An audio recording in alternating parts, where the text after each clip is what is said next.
Hi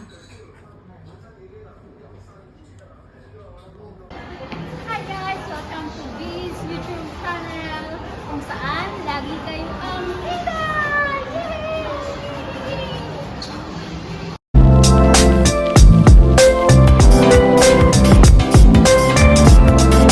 So hi guys! For today's video, magluluto pala ako ng corn chowder. So ito kasi meron kaming extra na corn.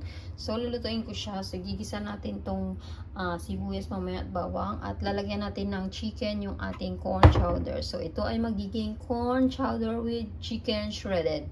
So sisimulan na natin. So ayan guys, i-ano lang natin to, no? I-slice ba? Unahin muna natin yung corn. So, ilalagay natin dito sa ating bowl. So, i-slice lang natin. Meron pa siyang mga buhok-buhok. Binigyan kasi kami ni grandma ng corn. So, wala akong paglulutuan nun kasi it's already Friday. Friday na ngayon, so Saturday bukas. So, pag Saturday mostly is hindi kami nagluluto. Doon kami kumakain sa kabila. But I will see tomorrow kung dito kami magdi-dinner sa bahay. So, ayan guys. Yan, lipat lang natin doon sa ating bowl. Yan, i-boil natin to mamaya. Pag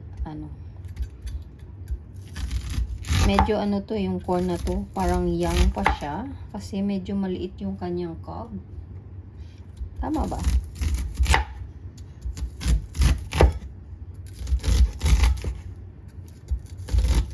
Enough na siguro to sa apat lang naman kami. So, ayan. Yes. Kakunting soup lang. So, next is hihiwain natin tong ating sibuyas. Kasi blender naman natin yung iba mamaya eh. Yung soup natin para mayroong pino and then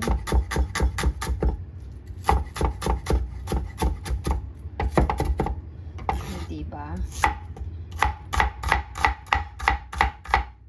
tuloy-tuloy na yan.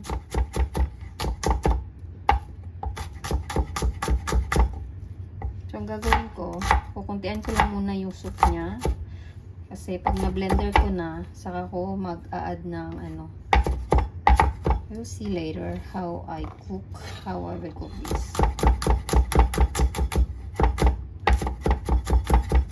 So, ayan na guys. Ready na. Igigisa na natin to. So, ito na nga guys. Maglalagay tayo ng kaunting oil. Kunti lang. And then, ilalagay natin tong sibuyas at saka bawang. Mabilis mainit yung kaldero na to eh. O, diba? So, igigisa lang natin ng kaunti. Hanggang mag-translucent. Next, we will add hot water.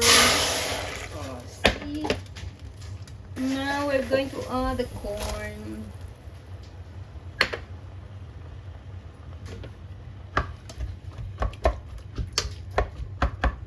While you're waiting, you take shower. Okay? So, ito na yung ating corn, guys. I-blender na natin.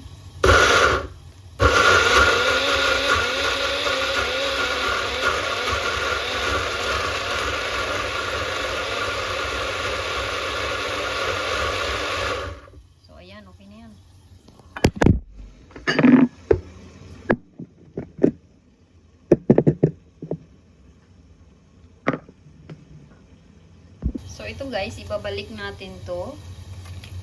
Yan, o diba? Meron siyang creamy. So, lagyan natin ng water to. I think it's perfect. Yeah, wait. So, ito na yung ating corn soup, guys. Mamaya pa yung lalapot kasi mag-a-add pa tayo ng egg. So, papakuluan lang natin yan. Tapos, hihimayin natin yung chicken. Takpan lang natin to guys. So, ito pala yung ating chicken, guys. Kukuha lang tayo ng slice lang na ilalagay natin sa ating corn soup. Kasi, ang the rest is ilalagay natin sa salad. So, medyo mainit-init pa siya. Warm lang natin ng kaunti. Cool down lang natin ng kaunti bago mag-slice. Pero pwede naman mag-slice lang ng kaunti. Tapos ilalagay natin sa ating corn soup para kumulo na siya. O, diba? So, ito yung ating chicken shredded, guys. Ilalagay natin dito sa ating corn. So, ayan. Meron pa dito. Sayang. O, diba? So, ayan, guys. Ayan, para pag kinain mamaya. Oh, malaman.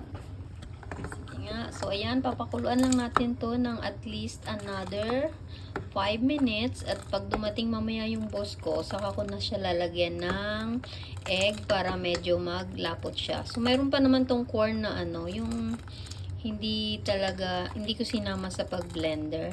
Pero kaunti lang. But still okay, o diba? May makakain pa rin silang corn. O diba? Pag sinantok mo mamaya, dinagdagan ko yung kaunting soup kasi 4 kami. But I think it's more than enough na. Taga half bowl lang tayo. Ayan. So, mag-bake tayo ng tinapay, guys. Ilalagay natin sa ating partner mamaya ng ating corn soup. So, ayan. Pinipreheat na natin yung ating oven.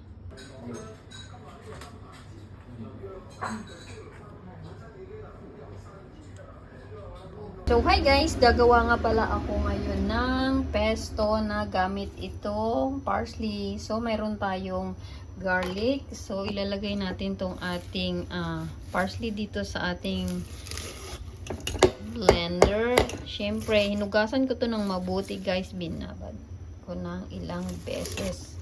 Binabad ko sa salt para sigurado akong wala na siyang bacteria. Ang dami yata nito. So, ayan, guys. Mukhang marami to. So, okay lang. Malit lang kasi ito. Oh. Tignan nyo. So, lalagyan natin siya ng olive oil. So, ito guys, mayroon tayong cashew nuts. Yan.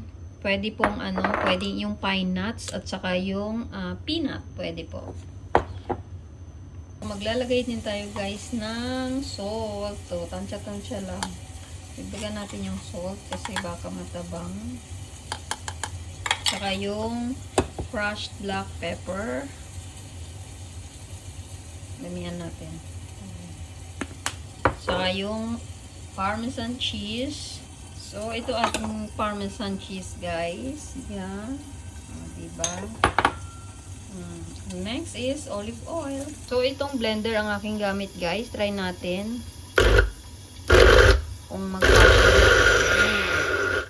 ibig sabihin niya na i-stock. Konti lang yung water na kulang yung tubig.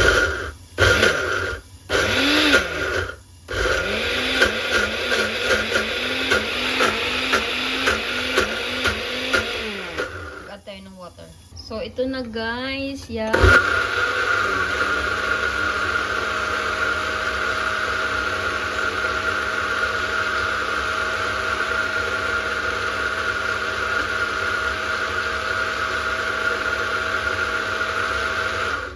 Natin.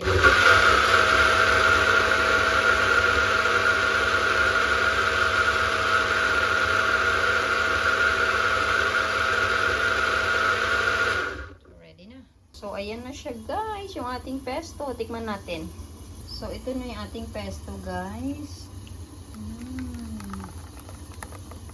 O, diba? Pure. Pure na pure.